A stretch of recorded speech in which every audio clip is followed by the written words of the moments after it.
Hello and welcome back to the Saanvi Infotech. हमने हमारे previous video में लर्न किया था Firebase project creation and registration के बारे में और हमने लर्न किया था डिफरेंट फायरबेस फीचर्स के बारे में। तो आज हम उसी फीचर्स में से एक फीचर्स रियल टाइम डेटाबेस के बारे में हम लर्न करने वाले हैं कि रियल टाइम डेटाबेस क्या है, उनका स्ट्रक्चर आज समझने वाले हैं पूरा। तो टोटली आज हम रियल टाइम डेटाबेस के अंदर पूरे डीप में जाएंगे, पूरे कॉन्सेप्ट को क्लियर करेंगे। तो प्लीज़ एंड तक वीडियो देखेगा क्योंकि इसी वीडियो के बेस्ड ऊपर हमारी अगली वीडियो होने वाली है। तो ये वीडियो आपको क्लियर हो जाएगी तो टोटली 40% से 50% आपको फायरबेस डेटाबेस को आप अंडरस्टैंड कर लेंगे। तो ज़्यादा टाइम नहीं लेते हुए लेट्स कोड इट।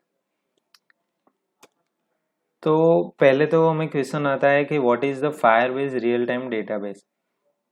उससे पहले कि जब गूगल ने फायरबेस को लॉन्च किया था तब गूगल सिर्फ फायरबेस रियल टाइम डेटाबेस को ही सपोर्ट करता था। वहाँ पर ना ऑथेंटिकेशन थी, ना होस्टिंग थी, कोई भी दूसरे फीचर्स हमें प्रोवाइड नहीं किए जाते थे। बट 2014 गूगल आयो के बाद जब गूगल ने अपडेट किया तो गूगल अपडेट में यहाँ पर उन्होंने ऑथेंटिकेशन और दूसरे फीचर्स ऐड किए। तो रियल टाइम डेटाबेस वो हमारा सबसे पहला फीचर्स है फायरबेस के बारे में और बहुत ही इम्पोर्टेंट टॉपिक है और बहुत ही मज़ेदार टॉपिक है और इजीली अंडरस्टैंड हम कर पाएंगे। तो पहला क्वेश्चन हमें आता है कि what is the real time database. तो यहाँ पर फायरबेस की डेफिनेशन है कि Firebase real time database is a cloud hosted database that support the multiple platform like Android, iOS and web. तो ये हमें कह रहा है कि फायरबेस एक क्लाउड होस्टेड डेटाबेस है जो सपोर्ट डिफरेंट डिफरेंट डिवाइस को सपोर्ट करता है और वो हमें अलाउ करता है to create a real time application easily. तो रियल टाइम एप्लीकेशन बोले तो क्या? तो रियल टाइम एप्लीकेशन माने यहाँ पर मैंने शो अप करा है तो data store in the Firebase real time database will be reflected at the real time. तो वो भी जो भी रिफ्लेक्टेड होगा डेटाबेस के थ्रू वो रियल टाइम के अंदर अपडेट होगा। कि हमें रियल टाइम डेटाबेस का एग्जांपल नहीं पर हम जो हमारे पुराने डेटाबेस पर वर्क करते थे तो उसमें क्या होता था कि हमें जो भी डेटा हमें अपडेट करना हो तो तुरंत अपडेट नहीं होता था। हमें डेटाबेस के अंदर चेंज करना पड़ता था और चेंज करने के बाद हमारे डिवाइस के अंदर अपडेट होता था। पर रियल टाइम डेटाबेस के अंदर क्या होता है कि with in the minimum second at the time वो जो भी हमने डेटाबेस हमने ये वहाँ पर स्टोर किया गया है वो अपडेट होके हमारे डिवाइस के अंदर शो अप का हो जाएगा। तो एक एग्जांपल ले लेते हैं एक फायरबेस चैट एप्लीकेशन के बारे में। तो दो फायरबेस चैट एप्लीकेशन हमने क्रिएट किए with the real time database. तो दो डिवाइस है वहाँ पर। तो वो वो हमारे डिवाइसेस के अंदर हमारी चैट एप्लीकेशन इंस्टॉल है। तो जब भी कोई भी चैट एप्लीकेशन में क्या होता है कि हम जैसे कोई भी मैसेज करते हैं तो वो मैसेज जैसे ही सेंड करते हैं तो वो सेंड होता है अनदर डिवाइस और अनदर डिवाइस में शो अप हो जाता है। वैसे ही चैट एप्लीकेशन काम वर्क करती है। तो यहाँ पर हम फायरबेस रियल टाइम डेटाबेस के अंदर क्या कर सकते हैं कि जैसे ही कोई भी यूजर यहाँ पर कोई भी मैसेज टाइप करता है और सेंड करता है तो वो स्टोर होगा हमारे फायरबेस रियल टाइम डेटाबेस पर। जैसे ही फायरबेस रियल टाइम डेटाबेस के अंदर स्टोर होगा विद इन द सेकेंड वो अपडेट होगा अनदर फोन में। तो उससे क्या होगा कि जो भी हमने मैसेज सेंड किया था वो हमें शो अप कराएगा दूसरे डिवाइस में। तो रियल टाइम डेटाबेस यही कह रहा है। और आगे बढ़ते हैं। If there is a change in the value in database then that change will be reflected back to the all user and that instantly only and no delay with there। तो ये हमें बोल रहा है कि जो भी हम अपडेट करेंगे वो एट द टाइम अपडेट होगा, बीच में कोई डिले और कोई भी टाइम ज़्यादा नहीं लेगा, वो एट द टाइम वो डेटा अपडेट हो जाएगा। वही हमारी रियल टाइम डेटाबेस की डेफिनेशन है, उसे ही हम रियल टाइम डेटाबेस बोलते हैं। तो यहाँ पर एडवांटेजेस है रियल टाइम डेटाबेस। तो पहले तो हमने बोल दिया रियल टाइम डेटाबेस और दूसरा एडवांटेज है लार्ज एक्सेसिबिलिटी। तो इसमें ये कह रहे हैं कि लार्ज एक्सेसिबिलिटी माने कि जो मल्टीपल डिवाइस सपोर्ट करता है फायरबेस, तो हमें iOS, एंड्रॉयड और वेब उसमें जो हम डेटाबेस क्रिएट करें तो हमें अलग अलग डेटाबेस क्रिएट नहीं करना होगा iOS पर, वेब पर और एंड्रॉयड पर। जो भी हम डेटाबेस हम क्रिएट कर सकते हैं वो तीनों फॉर्मेट के अंदर हम यूज़ कर सकते हैं, वो हमारा एडवांटेज है। ऑफलाइन मोड, तो offline mode is the one of the best और मोस्ट यूजेबल एडवांटेज है हमारे रियल टाइम डेटाबेस। तो ऑफलाइन मोड में क्या होता है, ऑफलाइन मोड माने कि जो भी हमारी डिवाइस है वो इंटरनेट के साथ कनेक्ट नहीं है, तब भी हम डेटाबेस के अंदर हमारा डेटा स्टोर कर सकते हैं। तो हमारे चैट एप्लीकेशन का ही एग्जांपल हम लेते हैं कि जैसे यूज़र हमारा डिवाइस इंटरनेट के साथ कनेक्ट नहीं है, तो जो भी हम मैसेज टाइप करेंगे वो मैसेज टाइप सेंड करने के बाद वो स्टोर होगा हमारे डेटाबेस पर इंटरनेट कनेक्शन नहीं है इसलिए वो अनदर डिवाइस के अंदर शो अप नहीं कराएगा, पर हमारे डेटाबेस के अंदर वो स्टोर हो जाएगा। और जब आपका फ़ोन वो इंटरनेट कनेक्शन के साथ जब भी कनेक्ट होगा तो वो डेटाबेस डायरेक्टली अपडेट कर देगा वो अनदर फ़ोन के साथ। तो आपको वेट नहीं करनी पड़ेगी और आपको वेट नहीं करना पड़ेगा कि इंटरनेट कनेक्शन कब होगा, कब मैं मैसेज कर सकूंगा। कि जैसे ही हम मैसेज टाइप करके और सेंड कर देते हैं तो वो डेटाबेस के अंदर जैसे ही स्टोर हो जाता है, और जब भी आपका डिवाइस ऑनलाइन प्लेटफॉर्म के अंदर आता है तो वो मैसेज आपको सेंड हो जाएगा। तो ये हमारा ऑफलाइन मोड का one of the best feature है जो हम रियल टाइम डेटाबेस के अंदर देख सकते हैं। और आगे नो एप्लीकेशन सर्वर, इसमें कोई एप्लीकेशन सर्वर की यूज़ नहीं होती, ओनली एक डेटाबेस होता है जो डेटाबेस यहाँ पर वर्क करता है। आगे control access to data, by default no one is allowed to change the data in the Firebase real time database, but you can control the access of data, you can set which user can access the data. तो ये हमें बोल रहा है कि जो भी हमें डेटाबेस हम क्रिएट कर सकते हैं वहाँ पर हम हमारी ऑथेंटिकेट यूजर ही हमारा डेटाबेस शो अप कर सकते हैं। ऐसे हम डेटाबेस को यूज कर सकते हैं, ऐसे फीचर्स को हम अलाउ कर सकते हैं कि मानो कि कोई भी डेटाबेस हमने क्रिएट किया है तो वो रियल टाइम डेटाबेस हमें पहले पर्सन को शो अप नहीं करवाना है और दूसरे पर्सन को ही शो अप करवाना है, तो वो फीचर्स भी हम रियल टाइम डेटाबेस के अंदर कर सकते हैं। तो यहाँ पर ये हमने हमारी एडवांटेजेस देख ली थी। अब हम आते हैं about a Jason structure data. तो जो भी डेटा हम स्टोर करते हैं हमारे नॉर्मल डेटाबेस के अंदर, जो भी हम डेटा स्टोर करते हैं वो एक टेबल के अंदर स्टोर होता है, right. But Firebase real time database के अंदर क्या होता है कि जो भी डेटा हम स्टोर करेंगे वो स्टोर होगा जेसन फॉर्मेट पर। तो उसका एडवांटेज क्या है कि हमारे पुराने डेटाबेस के अंदर क्या होता था कि हमें एक टेबल क्रिएट करना पड़ता था, एक लॉजिक क्रिएट करना पड़ता था, स्ट्रक्चर क्रिएट करना पड़ता था, और जो भी पहले वो डेटाबेस को देखे उसे अंडरस्टैंड करना पड़ता था। बट जेसन स्ट्रक्चर के अंदर क्या होता है कि एंटायर स्ट्रक्चर एक जेसन फॉर्मेट के अंदर होता है जेसन ट्री के साथ, और जेसन ट्री के मल्टीपल नोड्स होते हैं। हम एग्जांपल देख लेते हैं। दिस टाइप ऑफ डेटाबेस हम वहां पर क्रिएट होता है। तो कंपनी एक नोड है, कंपनी एक हमारे, तो ये कंपनी हमारी एक ट्री है, उसके मल्टीपल नोड्स है, और हम सिंपली कह सकते हैं कि वो बेस्ड है की और वैल्यू पर। तो यहाँ पर टोटली जो भी डेटाबेस वो स्टोर होगा की और वैल्यू से हम अंडरस्टैंड करेंगे कि की क्या है। तो ये हमारी कंपनी नेम और एड्रेस वो हमारी की है, और ये माइंड ऑर्ग्स और गौरांग के जो भी हमने वैल्यू माने क्या कि जो भी हमें जो डेटा स्टोर करना है वो वैल्यू।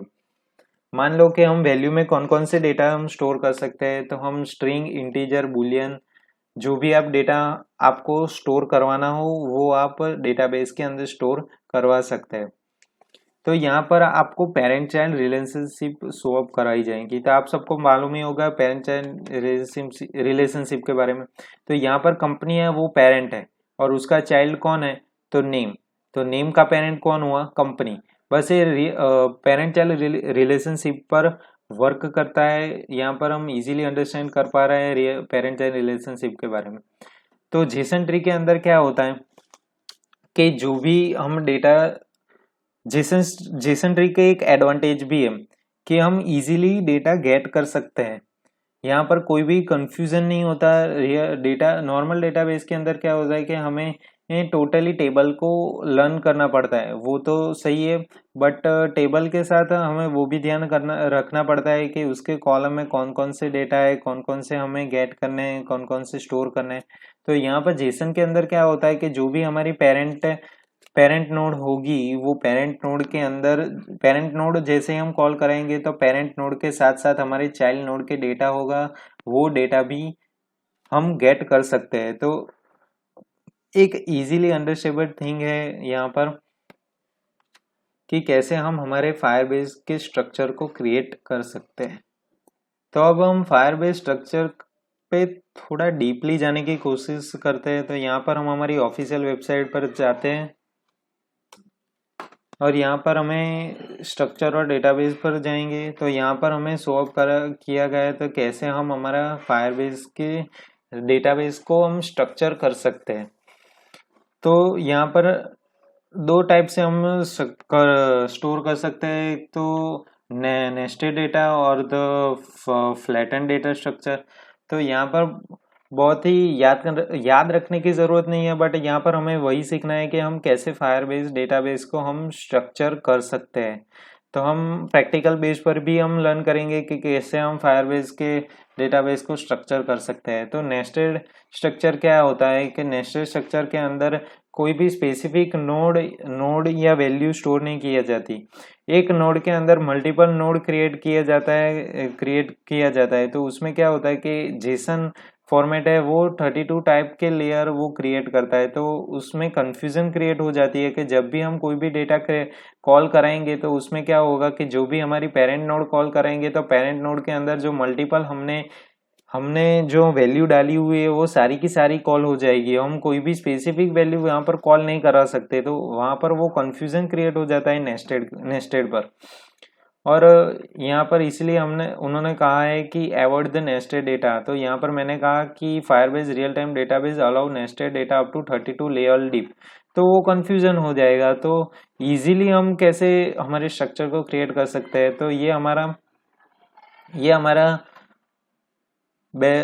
नेस्टेड डेटा स्ट्रक्चर है। तो यहाँ पर नेस्टेड डेटा स्ट्रक्चर हमें देखिए, यहाँ पर एक चैट है, वो हमारी मेन की हुई, उसके अंदर अनदर की है, अनदर टाइटल है। टाइटल के शो अप करने के बाद यहाँ पर मैसेज है, तो मैसेज की भी अलग यहाँ पर की प्रोवाइड की गई है। तो इसमें कंफ्यूजन हो जाएगा कि जैसे मुझे अब मैसेज ओनली मैसेजेस चाहिए होगे, तो मैसेज की पेरेंट की क्या होगी। मान लीजिए कि मुझे चैट के सारे डेटा चाहिए, वो बट हमें मैसेज नहीं चाहिए, ओनली टाइटल चाहिए। तो क्या होगा कि हम जैसे ही चैट के इस नोड को कॉल करेंगे, इसके डेटा हम गेट कराएंगे, तो उसके सारे के सारे अंडर के डेटा वो भी सारे के सारे हम कॉल कराएंगे, कॉल हो जाएंगे जो हमें नहीं चाहिए। तो यहाँ पर ये फ्लैटेड डेटा स्ट्रक्चर के बारे में हम देखेंगे। तो फ्लैटेड डेटा स्ट्रक्चर में क्या होता है कि जो भी डेटा होता है वो एक स्पेसिफिक नोड के साथ स्टोर होता है। स्पेसिफिक नोड माने क्या, तो जो भी ये हमारी पेरेंट की है, उसके अंडर में एक की है, उसके अंदर मल्टीपल डेटा स्टोर किया गया है। तो यहाँ पर वो वर्क फिनिश होता है और यहाँ पर अनदर की क्रिएट की जाती है। तो इसमें क्या एडवांटेज है कि जैसे ही मुझे ये डेटा को हमें गेट करवाना है, तो हम इजीली यहाँ पर कॉल करवा के वन को कॉल करवा के यहाँ पर डेटा गेट कर सकते हैं। तो हम यहाँ पर ज्यादा डीप में जाने की कोई जरूरत नहीं है, आप आगे जाके भी अंडरस्टैंड कर सकते हैं। यहाँ पर आपको सिर्फ ये ध्यान रखना है कि कैसे हम हमारे फायरबेस के स्ट्रक्चर को इजीली क्रिएट कर सकते हैं। तो यहाँ पर हम प्रैक्टिकल बेस पर जाएंगे कि कैसे हम डेटाबेस को क्रिएट कर सकते हैं। तो यहाँ पर हमारे फायरबेस प्रोजेक्ट के अंदर जाएंगे और यहाँ पर साइड में हम डेटाबेस को सिलेक्ट करेंगे।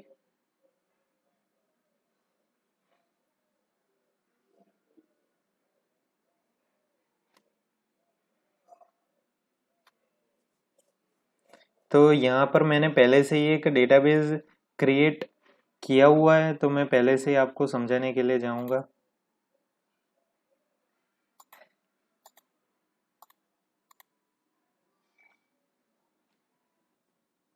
तो यहाँ पर ये हमारा डेटाबेस है, उसको मैं डिलीट कर दूंगा कि मैं पहले से आपको समझाने वाला हूँ। एक ही मिनट। तो आप जैसे ही आपकी डेटाबेस को यहाँ पर सिलेक्ट करेंगे तो यहाँ पर ये पेज क्रिएट होगा। तो हमें क्लाउड फायर स्टोर पे नहीं जाना है, वो यहाँ पर वो एडवांस वर्जन है हमारे रियल टाइम डेटाबेस का। तो यहाँ पर नीचे हम स्क्रॉल करेंगे और यहाँ पर रियल टाइम डेटाबेस हमें शो अप किया गया है, तो यहाँ पर हम क्रिएट डेटाबेस पर जाएंगे। हाँ, और यहाँ पर हमें देखेंगे कि यहाँ पर एक सिक्योरिटी रूल्स हमें शो अप कराया गया है। तो ये आपको कंसेप्ट ये आपको क्लियर करना होगा। बहुत ही इजी कंसेप्ट है, मैं आपको समझाने वाला हूँ। तो यहाँ पर दो ऑप्शन आपको दिए गए हैं कि लॉक मोड और टेस्ट मोड। तो लॉक मोड के अंदर क्या होगा कि डेटाबेस प्राइवेसी, यहाँ लॉक मोड के अंदर प्राइवेसी होगी।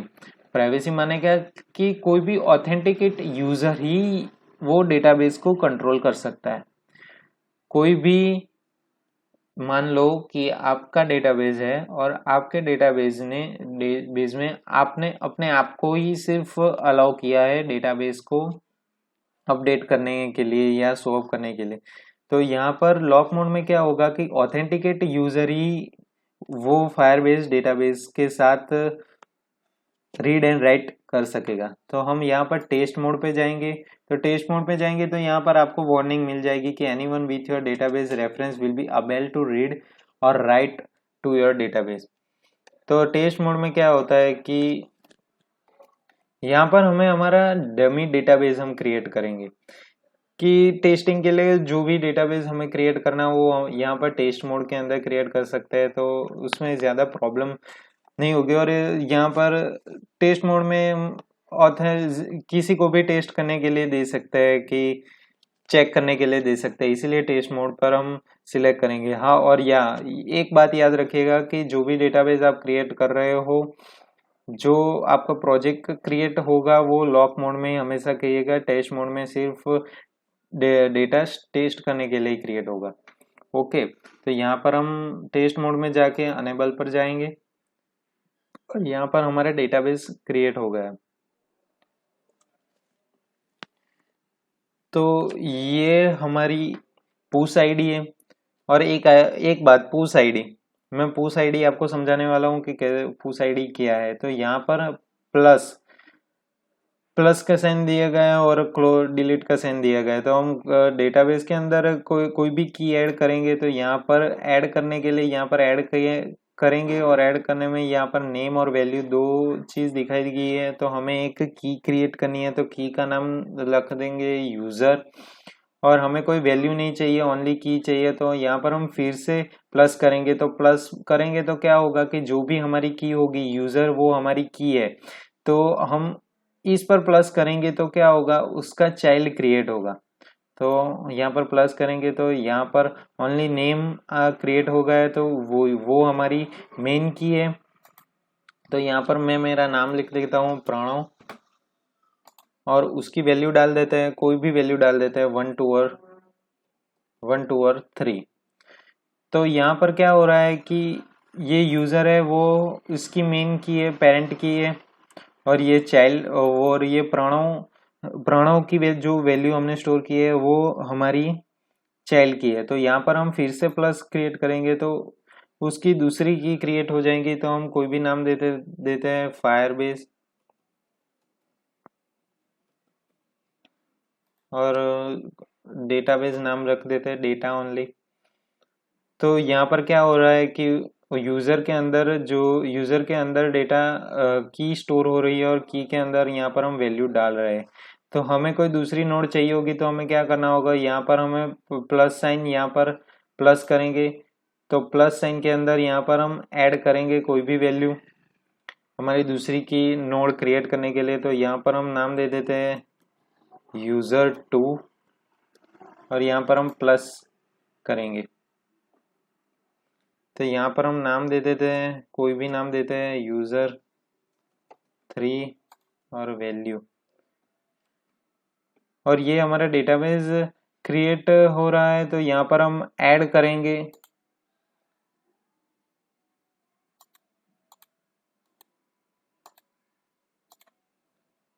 तो ये हमारा डेटाबेस क्रिएट हो गया है। तो ये डेटाबेस में हमें show up simple JSON format के अंदर हमें शो अप किया जा रहा है कि ये हमारी पेरेंट चाइल्ड है, सॉरी पेरेंट की है, और पेरेंट की के अंदर हमें डेटा स्टोर किया गया है। तो ये वन टाइप ऑफ ये दिस स्ट्रक्चर है जो हम लर्न जैसे हम डेटाबेस को क्रिएट कर सकते हैं। ये इजी हम यहाँ पर कॉन्सेप्ट कॉम्प्लिकेटेड भी हो जाता है, समटाइम हमें बड़े डेटाबेस को भी क्रिएट कर सकते हैं, बट आप इजीली अंडरस्टैंड कर पा रहे हैं कि कैसे हम डेटाबेस को यहाँ पर ऐड कर सकते हैं और यहाँ पर हम गेट भी कर सकते हैं। तो गेट कहाँ से होगा? तो जो भी डेटा हमें गेट करना होगा हमारे एंड्रॉइड स्टूडियो पर, तो कैसे होगा? तो जो भी डेटा, ये हमारी की है और मैंने आपको जैसे समझा ये हमारी की है और ये हमारी वैल्यू है। तो हमें की को कॉल करवाना होगा। तो की जैसे हम कॉल कराएंगे तो उसके साथ साथ वो हमारे डेटा भी कॉल हो जाएगा। तो यहाँ पर हम ऐसे फायरबेस रियल टाइम डेटाबेस के अंदर हम डेटा गेट कर सकते हैं। तो यहाँ पर हम स्ट्रक्चर पर जाएंगे। स्ट्रक्चर पर हम एग्जांपल लेंगे। यहाँ पर चैट एप्लीकेशन की यहाँ पर हमें एग्जांपल दी गई है कि कैसे चैट एप्लीकेशन के अंदर हम कैसे कॉल कर सकते हैं। तो ज़्यादा इजीली अंडरस्टैंड कर सकते हैं। तो यहाँ पर ये हमारी पेरेंट की है और यहाँ पर टाइटल दिया गया है। तो जो भी हमें डेटा यहाँ पर हिस्टोरिक टिक पिनर्स यहाँ पर लिखा हुआ है, तो ये डेटा हमें कॉल करवाना है। तो क्या होगा? तो वो हमारी की वैल्यू को हम कॉल करेंगे और की वैल्यू के कॉल पर से हम उसके डेटा को स्टोर कर सकते हैं। सॉरी गाइस, वीडियोस थोड़ी लंबी हो गई है, बट ये स्ट्रक्चर बहुत बहुत ही इम्पोर्टेंट टॉपिक था, क्योंकि इसके बेस पर ही आप डेटाबेस को समझ सकते हैं, डेटाबेस को अंडरस्टैंड कर सकते हैं कि कैसे हम डेटाबेस को यहाँ पर और स्ट्रक्चर क्रिएट कर सकते हैं। तो बहुत ही इम्पोर्टेंट टॉपिक था, इसीलिए सारे टॉपिक एक साथ समअप हो जाए इसीलिए मैंने एक वीडियो पर फोकस किया। तो अब हम हमारी नेक्स्ट वीडियो में देखेंगे कि कैसे हम फायरबेस डेटाबेस को हमारे प्रोजेक्ट के अंदर, एंड्रॉइड स्टूडियो के प्रोजेक्ट के अंदर इम्प्लीमेंट कर सके, कैसे हम डिपेंडेंसी को पुट कर सकते हैं और हमारी रियल टाइम डेटाबेस को हमारे एंड्रॉइड के अंदर हम स्टोर कर सकेंगे। तो नेक्स्ट वीडियो जल्दी आपके साथ आएगी। तो प्लीज़ अपने दोस्तों को आप शेयर कीजिए वीडियो, क्योंकि बहुत ही बेसिक से और इतने डीप लेवल में जाके कोई समझा नहीं रहा है डेटाबेस के बारे में। तो यहाँ पर प्लीज़ अपने फ्रेंड्स को शेयर कीजिए कि बहुत ही बेसिक से मैं यहाँ पर पढ़ा रहा हूँ।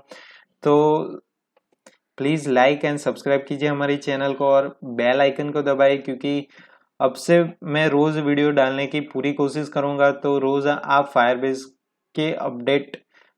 के साथ अपडेटेड रह सकते हैं।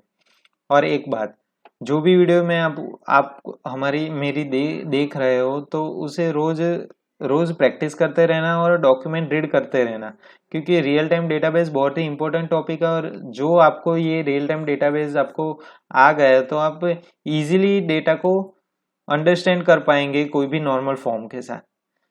So friends, thank you for watching and happy coding.